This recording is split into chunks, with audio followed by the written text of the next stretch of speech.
اور تیسری مخلوق ہے نوری مخلوق، یعنی فرشتے جو نور سے پیدا کیے گئے ہے نا. نبی کو انسان نہیں کہتے، نور کہتے ہیں نا. اللہ جواب دیتا ہے لو کان فی الارض ملائکہ، اگر اس زمین پر فرشتے یمشون چلتے پھرتے ہوتے، مطمئنین رہتے بستے ہوتے، یعنی فرشتے اگر زندگی گزارتے اس زمین پر، نوری مخلوق اس دنیا میں اگر ہوتی، لنزلنا علیہم من السماء ملکا رسولا، تو ہم ان کے درمیان نوری مخلوق کو رسول بنا کر بھیجتے، فرشتے کو رسول بنا کر بھیجتے. کیا کہہ رہا اللہ تعالیٰ؟ یہی نا کہ اگر اس دنیا میں نوری مخلوق ہوتی تو رسول بھی نور کا ہوتا.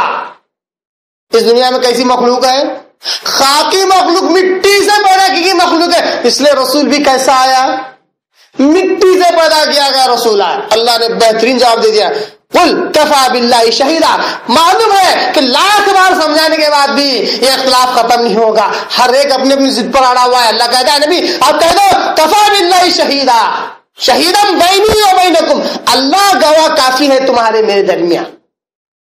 کہ اللہ کے نبی کیا ہے؟ اللہ گواہ کافی ہے. حالانکہ دلائل بے شمار ہے، بے شمار دلائل ہے کہ نبی کیا ہے. نبی کی نبوت کو بحیثیت انسان ایمان لانا یہ ضروری ہے، بے شمار دلائل ہے. پھر بھی لوگ کہتے ہیں قرآن پڑھیں گے کیوں، سمجھیں گے کیوں؟ قرآن پڑھیں گے تو گمراہ ہو جائیں گے. تو اللہ کہتا ہے نبی آپ کہو کفا باللہ شہیدم بینی و بینکم، اللہ کی گواہی ہمارے لیے کافی ہے تمہارے ہمارے درمیان. انہ کان بعبادی خبیرا بصیرا، بے شک وہ اپنے بندوں پر پورا خبر گیر رکھنے والا، بہت دیکھنے والا ہے. آیت نمبر 96 میں اللہ نے کہا. یہ مطالبات کس کے تھے؟ مشرکین کے تھے. ایسے ہی مطالبات کس کے ہیں؟ اہل کتاب کے بھی ایسے مطالبات ہیں. جیسا لن نؤمن لک حتی، ہم اے موسیٰ تم پر ہرگز ایمان نہ لائیں گے، حتی نر اللہ جہرا، جب تک کہ ہم براہ راست کھلی آنکھوں سے اللہ کو دیکھ نہیں لیتے. تو اللہ کہتا ہے اس طرح کے مطالبات تو جاہل لوگ بھی کرتے ہیں. اہل کتاب تم بھی انہی کی طرح جاہل ہو رہے جبکہ تمہارے پاس کتاب موجود ہے. كذلك قال الذين من قبلهم مثل قولهم، اتنا ہی نہیں اے اہل کتاب اور اے مشرکو صرف یہ مطالبہ تم نہیں کر رہے ہو، اس سے پہلے کی جو لوگ گزرے ہیں انہوں نے بھی ایسے ہی بہت سارے مطالبات کیے ہیں. تشابہت قلوبہم، ایسے مطالبات کرنے کی وجہ سے تم دونوں کی دل ایک جیسے ہو گئے، دل سخت ہو گئے، دل میں ایمان نہیں اترتا، دل میں ایمان نہیں اترتا، ہدایت نہیں اترتی. اب اللہ بڑے پیارے انداز سے جواب دیتا ہے آیت کے آخری ٹکڑے میں سورہ بقرہ کی، قد بینا الآیات لقوم یوقنون، تم مجھ سے دلائل مانگتے ہو، میں نے تو یقیناً بڑی بڑی نشانیاں، بہت ساری آیتیں کھول کھول کر پھیلا کر رکھ دی میری کائنات میں ان لوگوں کے لیے جو یقین رکھتے ہیں. ان کے لیے یہ شرط ایسی ہی ہے جیسا اگر میں مثال کے طور پر یہ دعویٰ کروں کہ میں ہر سونے والے کو جگا سکتا ہوں، اگر میں دعویٰ کروں ہر سونے والے کو جگا سکتا ہوں، اگر کوئی شخص سونے کا ناٹک کر رہا ہے تو کیا میں اس کو جگا سکتا ہوں؟ سونے کا ناٹک کر رہا ہے، میں اس کو لاکھ جگاؤں، لاکھ ماروں اس کو، وہ کبھی اٹھنے والا نہیں. کیوں؟ وہ سو نہیں رہا ہے، سونے والا ہڑبڑا کر گھبرا کر اٹھ جاتا ہے، کوئی جگا رہا ہے. جو سونے کا ناٹک کرتا ہے اس کو لاکھ سمجھاؤ کبھی اٹھنے والا نہیں. لقوم یوقنون، جو یقین رکھتے ہیں، جو جاگنا چاہتے ہیں غفلت کی نیند سے، ان کے لیے اللہ نے بے شمار دلائل ساری کائنات میں پھیلا رکھے. بہت سارے واقعات روح پذیر ہوتے رہتے ہیں کہ لوگوں کو کائنات میں غور فکر کرنے کے بعد ایک نئی سمجھ، نئی عقل آ جاتی ہے. وہ کہتے ہیں ہم اتنی کتابیں پڑھی ہم نے، مگر یہ سوچ پہلی بار ہم نے کائنات میں غور کرنے سے ہمیں ملی. اللہ کہتا ہے بہت سارے دلائل ہم نے کائنات میں پھیلا رکھے ہیں ان لوگوں کے لیے جو یقین رکھنا چاہتے، یقین کرنا چاہتے. جیسا کہ ایک دلیل یہی ہے کہ ساری کائنات اگر ایک کے علاوہ یا ایک سے زیادہ خداؤں کے ذریعے سے چلتی ہوتی تو ساری کائنات تباہ برباد ہو جاتی. ایک ہے، اسی لیے سسٹمیٹک ایک ہی اینگل سے، ایک ہی زاویے سے، ایک ہی سسٹم سے، ایک ہی ترتیب سے ساری کائنات چل رہی ہے. جب سے دنیا بنی ہے رات کے بعد دن آئی ہے، رات کے بعد دن آیا ہے، اور دن کے بعد. میرا سوال یہ ہے کہ ایسا کیوں نہیں ہوا کہ رات کے بعد رات آئی ہو؟ دن کے بعد دن آیا ہو، کیوں نہیں ہوا؟ ایک بار تو بائی مسٹیک ہونا چاہیے تھا، بائی مسٹیک کیوں ہو رہا ہے؟ اللہ خود قرآن میں یہ دلیل دیتا ہے کہ دیکھو اللہ ہی ہے تمہارا رب جس نے رات کے بعد دن کو لایا، دن کے بعد رات کو لے آتا ہے. کبھی ایسا نہیں ہوا کہ رات کے بعد رات آئی ہو دن کے بعد. یہ اللہ دلیلیں دیتا ہے کہ اللہ نے عقل مندوں کے لیے، یقین کرنے والوں کے اللہ نے دلائل بے شمار پھیلا رکھے ہیں. آیت نمبر 119 کا ترجمہ اور اس کو 118 سے جوڑ دیتا ہوں، پھر انشاءاللہ اس کی اور تشریح ہم اگلے درس میں سنیں گے. 119 میں اللہ کہتا ہے سورہ بقرہ کی، اِنَّا أَرْسَلْنَاكَ بِالْحَقِّ، اے نبی صلی اللہ علیہ وسلم ہم نے آپ کو حق کے ساتھ رسول بنا کر بھیجا ہے.